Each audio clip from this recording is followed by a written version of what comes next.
implemented by the government, precisely to be able to have funds to fully repay the debt. This is why, again, debt relief is a substantial part of the solution and is also human rights grounded. Thank you.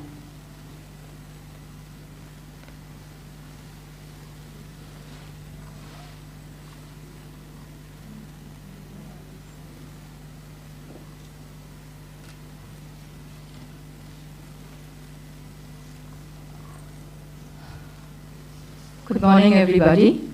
My name is Asha Ramesh, and I'm a women's rights activist from India. I speak here as a member of the Asia-Pacific Forum on Women, Law and Development. Asia-Pacific Forum on Women, Law and Development is a feminist movement, member-based organization, which has a representative of 31 countries and territories, and has a membership of 296. At the two-day regional convening that we recently had on debt and women's rights, women's human rights, there were 31 participants representing 11 countries.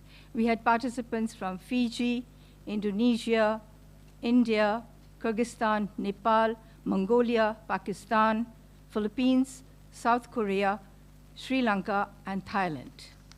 Some of the issues that emerged and we wanted to unpack was that we need to understand the decision-making in the Bretton Woods institutions, that is the IMF and the World Bank. Each country's voting power is based on its national GNP and other economic indicators. US has 16.5% of the total votes. The G7 has 38% votes. So the 7 countries out of the 190 countries have almost 40% votes out of the remaining 183 countries, which totally have 60% votes. So in terms of democratic voting system, only 1/8 of a population has the power over 7/8 of the population of the world. And therefore, the questions in front of us, which we posed are, why should poor women workers pay for the country's debt to the Bretton Woods institutions? Is that right?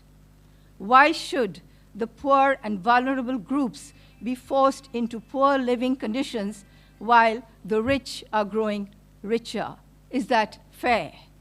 Why should women be forced to commit suicide due to the burden of household debt due to the microfinance that is being promoted in our respective countries? We have faced suicides in Sri Lanka, in South Korea, and in India. Through the national convening, we are sending out a call, a national call, particularly in Sri Lanka, for a broad coalition to come up and really address all these issues. We need to ask our country governments. The Asia-Pacific Forum on Women, Law and Development will also be making a global call on this issue to really address the Bretton Woods institutions, which are really squeezing and killing our countries. We, that is APWLD, expresses full solidarity to Sri Lanka in its particularly critical times, because for Sri Lanka, the situation is very, very grave. And we are there in solidarity with them. And before I conclude, I would also like to thank the media that has come forth, because I think it is very important for you all to really support this cause, because it's going to affect each and every individual of different countries, and particularly the poorest of the poor, the women and children. Thank you.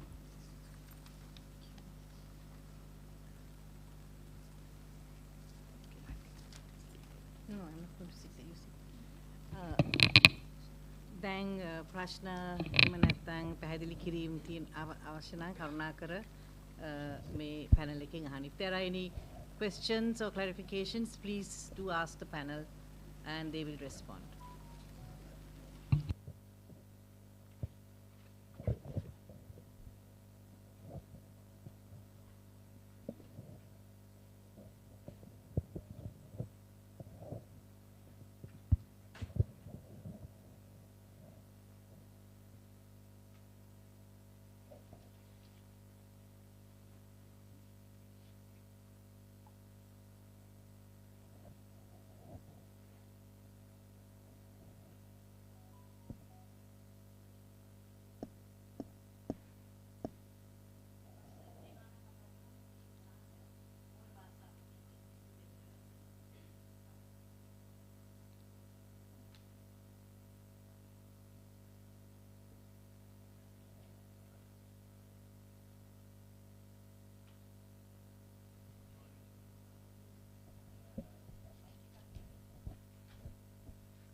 නියගේ සම්බන්ධයෙන් මේ වෙනකොට රජයේ ගෙන යන වැඩපිළිවෙල මොකද්ද? ආධාර ලබා දීමේ වැඩපිළිවෙලක් ක්‍රියාත්මකද? ඒ වගේ වැඩපිළිවෙලක් මේ වෙනකොට කිසිම වැඩපිළිවෙලක් ඇත්තටම රජය විසින් අනුගමනය කළේ නැහැ. විශාල ප්‍රමාණයක් මිනිස්සුන්ට දැන් ඒ ජනගහනයෙන් 40%කට විතර මේ වෙද්දී පානීය ජලය නැති වෙලා තියෙනවා. ඊට පස්සේ ගෘහස්ත වැඩවලට වගාවලට අමතරව මේ සාමාන්‍ය එදිනෙදා අවශ්‍ය ජල පරිභෝජන ඒගොල්ලන්ට නැති වෙලා තියෙනවා ගෘහස්ත වැඩ කරගන්න. එතකොට සෑහෙන්න ඈතකට වතුර හොයාගෙන යන අය ඉන්නවා. ඒ නිසාම ගොවිතැන් සාමාන්‍යයෙන් මිනිස්සුන්ගේ නැහැ මේ වෙද්දී ඔක්කොම වැව් හිඳිලා ගිහිල්ලා තියෙනවා. ප්‍රධාන වැව් කීපයක් මේ වෙද්දී හිඳිලා ගිහිල්ලා තියෙනවා. ඒ නිසාම අර සත්වයන්ට බොන්න තියෙන වතුර ටිකක් නැතුව දැන් අලි වගේ සත්තු ගෙවල් වලට හොයාගෙන කන්න බොන්න එන මට්ටමකට ඇති වෙලා තියෙනවා. මේකට රජය කිසිම නිසි වැඩපිළිවෙලක් ආරම්භ කළා නැහැ. මිනිස්සු දැන් අලි පහුගිය කාලේ මිනිසුන් මැරුවා 7-8 දෙනෙක්ම. කිසිම වැඩපිළිවෙලක් රජය මේ වෙද්දී අරගෙන නැහැ මේ ජලය සම්බන්ධව සහ ඒ හානි සම්බන්ධව.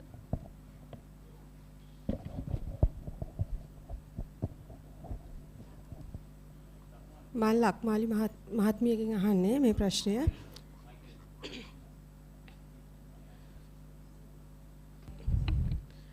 ලංකාව තුල අපි බොහෝ වෙලාවට දැකලා තියෙන්නේ ඒ කියන්නේ රජයේ යම් කිසි ප්‍රතිපත්තියක් ගෙනාවොත් එහෙම ඒගොල්ලෝ හොඳින් නැත්තම් නරකින් මේ ප්‍රතිපත්ති ක්‍රියාත්මක කරන තත්ත්වයක්. එතකොට ඔබතුමිය කිව්වා මේ වෙනකොට ලංකාව තුල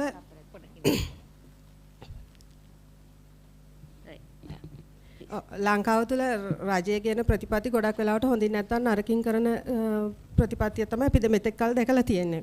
එතකොට ජනතාව කොච්චර එරෙහි වුණත් ඒවා ක්‍රියාත්මක වෙනවා. ලංකාවේ දැන් කාන්තාවන් සම්බන්ධයෙන් ප්‍රශ්න ගණනාවක් තියෙන බව ඔබතුමිය ප්‍රකාශ කළා. මම අහන්න කැමතියි දැන් මේ ලංකාවේ කාන්තා සංවිධාන බොහෝ ප්‍රමාණයක් තියෙනවා. මේ වෙනකොට ඒ කාන්තාවන් සම්බන්ධයෙන් තියෙන ගැටලු විසඳ ගන්න මේ කාන්තා සංවිධානවල සහ සමාජ ක්‍රියාකාරීන්ගේ දායකත්වය ප්‍රමාණවත්ද? එසේ නැත්නම් ඔබතුමිය කරන යෝජනා මොනවද?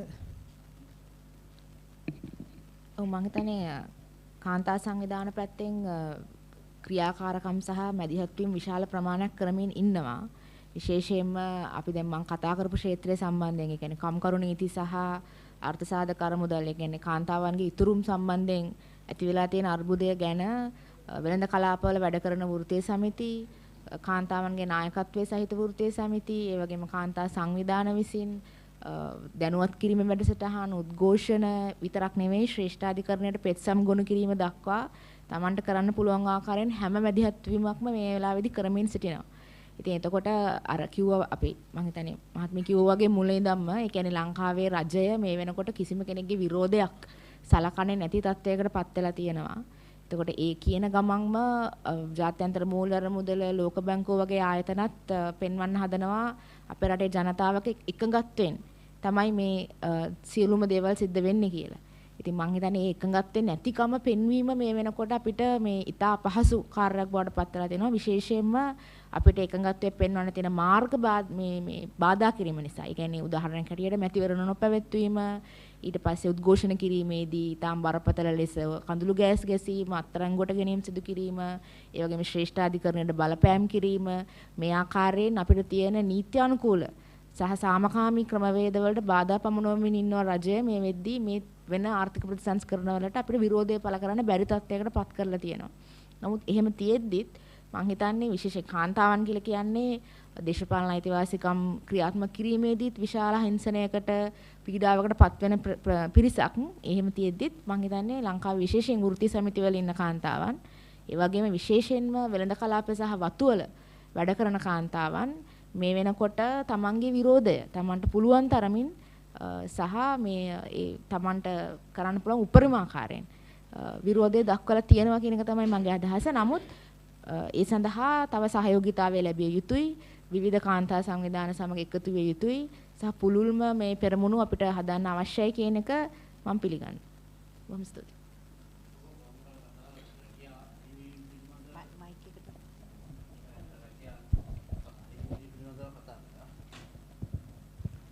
මේ වෙනකොට තත්ත්වය කොහොමද මේ ඒ සම්බන්ධයෙන් ඔබ විශාල පියවරක් ගන්න බව තමයි පහුගිය දවස්වල පැමිණි සම්මන්ත්‍රණවලදී කිව්වේ. ඒ දේවල් වෙලා තියෙනවද දැන් කොහොමද? රැකියා හිමිවීම කියලා කියන්නේ අපේ වෙළඳ කලාපවල සිදුවන රැකියා හිමිවීම. කලාපවල සහ වෙනත් ආයතන මාධ්‍ය ආයතන දු සෑම මත මේ වගේ දේවල් වෙනවනේ. ඒ සම්බන්ධව පහුගිය කාලේ කතා කරන්නේ. ඔය අපි රැකියා හිමිවීම කියලා කියන්නේ ලංකාවේ මේ වෙනකොට සිදුවන ආර්ථික සංකෝචනයේ හින්දා විශාල ජනගහනයකට රැකියා හිමි වෙලා තියෙනවා. ඉතින් අපි අපේ වෙළඳ කලාප ගත්තොත් ඒක වෙළඳ කලාපවල ආයතන හිමියන්ම කියන ආකාරයට 30%ක වගේ ප්‍රමාණයක් රැකියා හිමිවීමක් සිද්ධ වෙලා තියෙනවා. ඉතින් ඒක ගැන අපිට ගන්න ක්‍රියාමාර්ග තියෙන්නේ සේවකයන්ගේ පැත්තෙන් ඒවා සම්බන්ධව පැමිණිලි කිරීම, වන්දි සම්බන්ධයෙන් අඩුගුණු කිරීම මේ වගේ දේවල් අපි කරමින් යනවා. ඊට අමතරව රජය මේ වෙනකොට සේවකීන් ඉවත් කිරීමේ ක්‍රියාවලිය පහසු කරන නීති ප්‍රතිසංස්කරණ අරගෙන එනවා. ඉතින් ඒ නීති නවත්වන්න පුළුවන් හැම දෙයක්ම අපි මේ වෙද්දිත් කරගෙන යනවා. මං හිතන්නේ නැහැ ඒ ක්‍රියාවලිය ලේසියෙන් ආණ්ඩුවට කරන්න පුළුවන් වෙයි කියලා. හැබැයි අමාරු වැඩක් ඉතින් ලංකාවේ නීති ප්‍රතිසංස්කරණ නවත්තනවා කියන එක ලේසි වැඩක් නෙවෙයි. මේ වෙද්දී කියන්නේ දොට්ට දැමීම නැත්නම් ආයතනෙන් එළියට දාන එක. ඊටාම ලේසි කරන ආයතන වහලා දාන එක ඊටාම ලේසි කරන නීති ප්‍රතිසංස්කරණ තමයි කරගෙන යන්නේ. ඉතින් අපි ඒ සම්බන්ධයෙන් අපිට කරන්න පුළුවන් හැම දෙයක්ම කරනවා. එකම දේ තමයි ඒකට රාජ්‍ය මට්ටමේ මැදිහත් වීමක් නැති නිසා රජය සහ ආයතන අතර පවතින සන්දානගත වීම නිසා ඉතින් කම්කරුවන්ගේ පැත්තෙන් ඊටාම දුර්වල තත්ත්වයක් තමයි තියෙන්නේ. ස්තුතියි.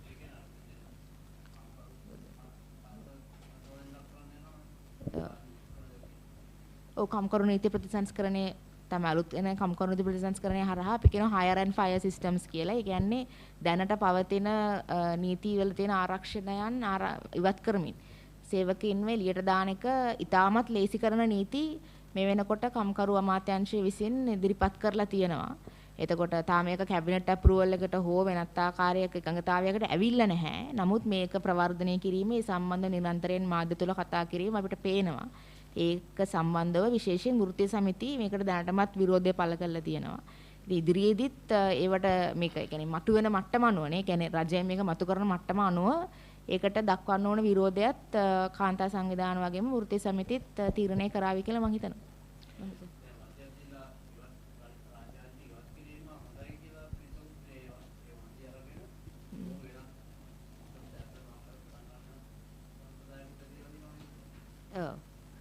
ඒක හරි. අමාලි සහෝදරී මම මේ මට මතකයි ඔබ අවුරුද්දකට දෙකකට විතර ඉස්සෙල්ලා හිඟුරක්ගොඩ ශුද්‍ර මුල්‍ය ණය වින්දිත කාන්තාවන් එක්ක ලොකු අරගලයක් කරගෙන ගියා. මගේ ප්‍රශ්නේ මේ ආණ්ඩුව වලින් ඔබ බලාපොරොත්තු වෙනවද මේවා වෙනස් කරයි කියලා? ඒ කියන්නේ මේ ඉතිහාසයේ පුරාම එහෙම වෙලා නැහැ අපි දන්න විදියට. ඉතින් නමුත් ඉතින් තවදුරටත් මේ ආණ්ඩුව වලින් අපිට එහෙම බලාපොරොත්තු තියාගෙන මේ වගේ වැඩක් කරන්න පුළුවන්ද?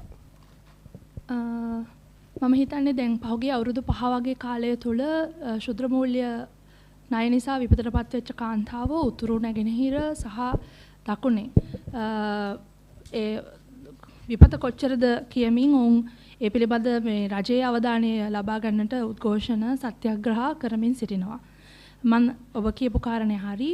ආණ්ඩුවත් එක්ක දිගටම මේ පිළිබඳ කේවල් කිරීම කරත් ආණ්ඩුව පහුගිය ආණ්ඩුව කීපයම මහින්ද රාජපක්ෂ මහත්මයාගේ ආණ්ඩුව ඊට පස්සේ ආපහු යහපාලන ආණ්ඩුව වගේම දැන් පවතින ඊට පස්සේ ගෝඨාභය රාජපක්ෂගේ ආණ්ඩුව මේගොල්ලෝ බලයට පැමිණෙද්දී විශේෂයෙන්ම අපි මතිවරණ ප්‍රකාශවල ශුද්‍ර මූල්‍ය ණය අහෝසි කරනවා කියන එක තේමාව යටතේ මතිවරණ කරලා ව්‍යාපාර කරලා බලයට පැමිණියාට පස්සේ අපි පැහැදිලිවම දකිනවා ඔවුන් මූල්‍ය ආයතන සමග තමයි සහසම්බන්ධව මූල්‍ය ආයතන තමා මේ ශ්‍රී ලංකාවේ ආර්ථිකයට වඩා දායකත්වයක් කරන්නේ. ඔවුන් රැකගත යුතුයි කියන පදනමේ ඉඳලා තමයි මේ අර්බුදයට ප්‍රතිචාර දක්වන්නේ. විශේෂයෙන්ම හිඟුරක්ගොඩ දවස් 55ක් පැවති සත්‍යාග්‍රහය තුළදී ශෙහාන් සේමසිංහ ශුද්‍ර මූල්‍ය ණය සහ ග්‍රාමීය ආර්ථිකය පිළිබඳ සිටි රාජ්‍ය ඇමතිවරයා කිව්වේ සමෘද්ධියෙන් ණයක් දෙන්නම් මේ ප්‍රශ්නෙට විසඳුමක් විදියට. කියන්නේ සමෘද්ධියෙන් ණයක් අරගෙන මූල්‍ය කොම්පැනි වලට තියෙන ණය ගෙවන්න. ඒ වගේ විසඳුම් තමයි ඔවුන් ලබා දුන්නේ.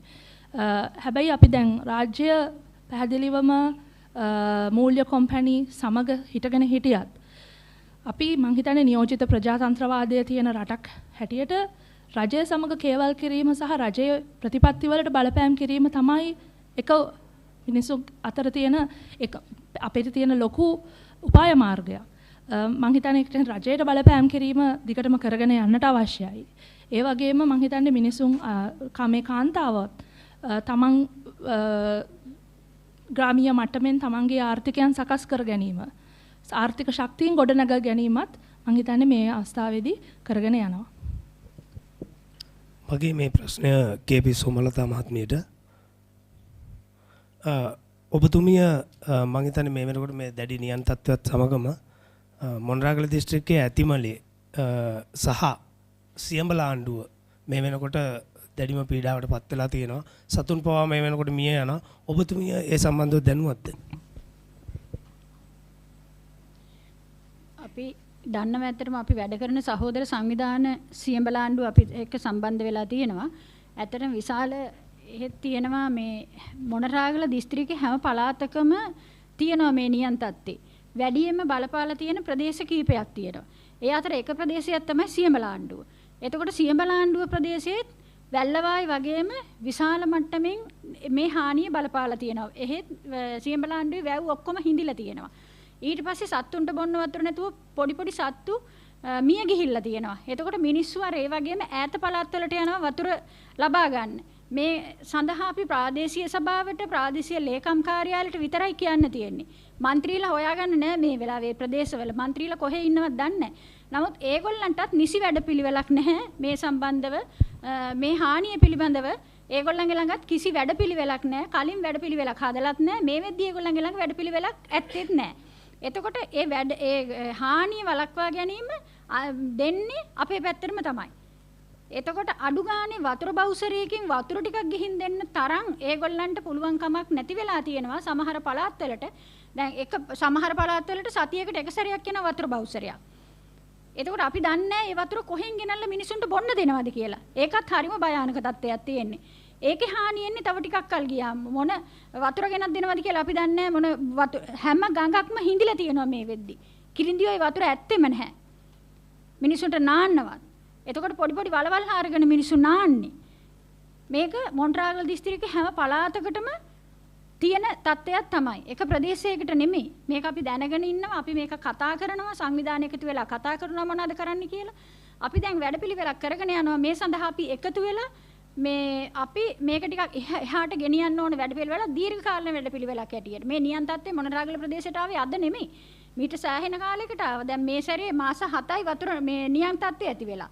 දැන් මීට කලින් මාස 11ක් ආවා නියන් තත්ත්වය. ඒක දැනගෙන මේ ප්‍රදේශවල මැති ඇමතිවරු മന്ത്രിලා මේකට වැඩපිළිවෙලක් යෙදුවේ නැහැ.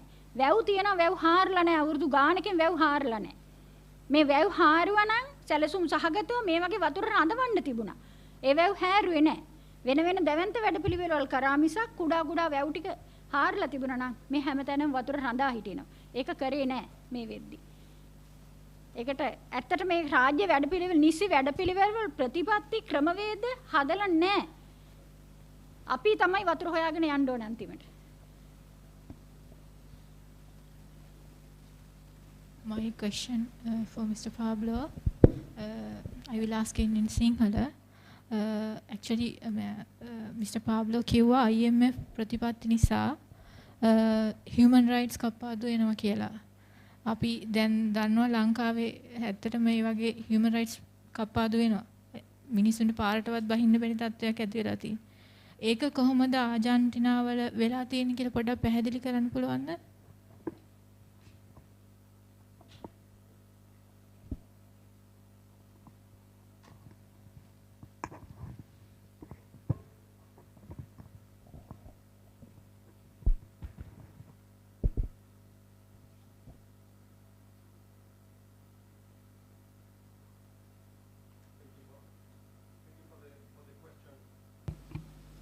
Thank you for the question.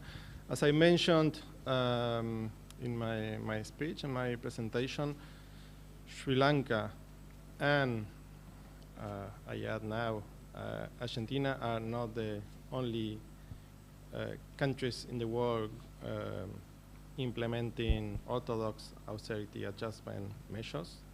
Many countries low and middle income countries are going through these policies, which are mostly promoted and imposed by the IMF. The causal link works as following. If the government implements orthodox policies with the exclusive aim of getting creditors fully repaid, that means that there will be no fiscal space to ensure the realization of human rights. And what do I mean by human rights? Not only civil and political rights, but also economic, social, and cultural rights, such as the right to education, right to health, and to social protection. The realization of human rights requires resources, material, fiscal resources. So what is repaid to creditors is not invested in the social sector. That's why it's so important to link human rights, fiscal space, and debt sustainability, and it's also important that governments undertake human rights impact assessment of the economic policies, including a debt sustainability analysis. තව ප්‍රශ්න තියෙනවද මේ ආචාර්ය ගුවන් පාප්ලෝගෙන් අහන්න? yes. Good afternoon, sir. I can ask in English. So, due to all over the world, the current economic crisis is affecting all the countries. So specifically in Sri Lanka, nowadays also, it's getting loans from other countries. So now this time is sometimes for sometimes it's effective, but in future we are going to pay the taxes as Sri Lankan citizens. So do you have even the Suganya Kantiban also forwarded that even though we had the free health services and free transportation and free education here, but in future there's a question mark. So I wanted to ask, what is the question is, from the past we are getting debts, but we are not moving forward to it. We are not able to give debt for other countries, but we are only gaining debt. So it's not going to make Sri Lanka. It's going to, from my opinion, it's in future, gradually Sri Lanka will devastate by debts and laden with monies and dollars, even Russian rubles and Chinese money. So, this is a very important question, and this is why the principle of democracy, when discussing and deciding on debt policy, is so important.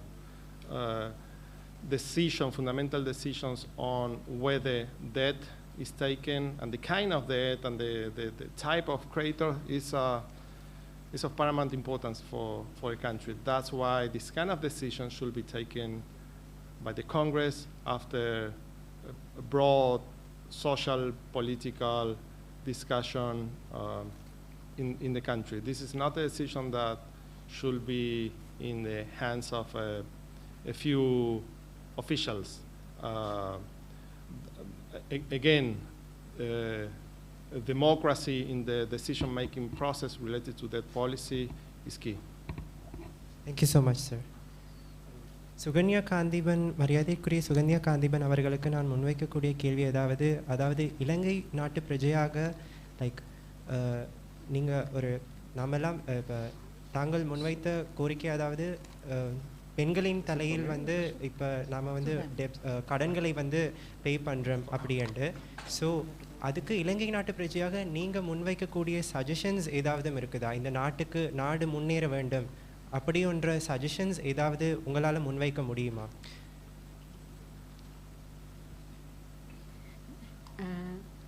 நீங்கள் கேட்ட கேள்விக்கான பதில்கள் தெளிவாக உங்களுக்கு இதில் நான் சொன்னது விலங்கையிலையோ தெரியலை, நான் விளங்கப்படுத்தினது. என்ன பிரச்சனைன்னா, இப்போ நாங்கள் 3 முக்கியமான விஷயங்களை தான் முன்வைக்க விரும்புகிறோம்.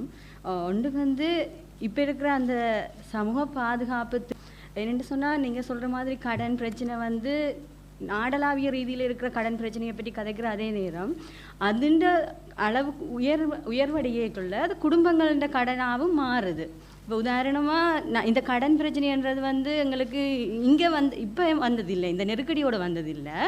அது வந்து கடந்த காலங்களில் ஏற்பட்ட யுத்தங்கள் அதன் தொடர்ச்சியாக வந்த விஷயமாக தான் நாங்கள் பார்க்குறோம். அதை அப்போ இன்றைக்கு வந்து மெடிசின்ஸ் வந்து எழுதி தான் தந்து விடணும், வெளியில் தான் நாங்கள் போய் மருந்து எடுக்க வேண்டியிருக்கு. நாங்கள் காசு கொடுத்து தான் மருந்து எடுக்க வேணும். நீங்கள் சொன்ன மாதிரி அந்த மருத்துவம் மற்றது போக்குவரத்து போன்றதுக்கான செலவுகள் தான் கூடிக்கொண்டு போகுது.